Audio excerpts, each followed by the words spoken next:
wall of emergency response. Justyna Zander, MathWorks, Natick, USA. Thank you, Avi. So this is a map of the earthquake. It's been captured live on October 27th. All those little red dots, they are representing an earthquake that is happening right now. So that's not a big deal. 2 to 4 degrees Fahrenheit happens all the time. But what happens when it is something like 7 to 8 degrees? Then we have a problem, and the cost has been estimated for about $2.5 trillion since 2000. The human life, I do not even quantify it. We decided we can do better. And we can do better building a smart emergency response system. Now, this is the prototype that we built over the course of the last year. We integrated multiple test beds. It is composed of 2 main parts. One of them is the cyber part. The other part is the physical part. And you can contact the cyber part using a tablet, an app, or whatever. And then there is a physical part that includes multiple devices. These are the Wi-Fi drones that create you the network in the field.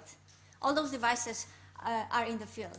Then you have the biobot, which is a dog that is carrying multiple sensors on it. Then you have the robots and various haptic devices that can be remotely manipulated from the cyber center. Further, you have an Atlas humanoid robot, a big robot that is able to lift things up for you where the human cannot actually do anything. And last but not least, you have the vehicles, the ground vehicles and UAVs that are going to the places where you cannot walk as an emergency responder. What we do, we simulate all those hardware devices in the field, and we show them in Google Earth. We visualize them in Google Earth. What is next? We also perform the video stream analysis so that you can catch who is the victim, who is the survivor, and then you can compare it to your social network people. And finally, we show it to the user. So imagine you are in San Francisco, and there is an earthquake. What do? Well, the first thing you do, you send a human request. But there are multiple. It's not only you that you are sending the human request. There are multiple people sending those requests. So let me replay it.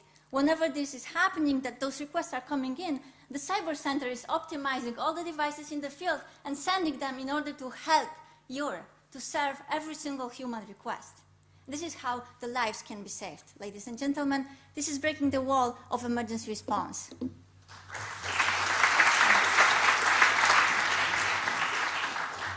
This technology sounds really expensive, so would you implement that in just wherever to make sure if there's an earthquake, you'll be able to help?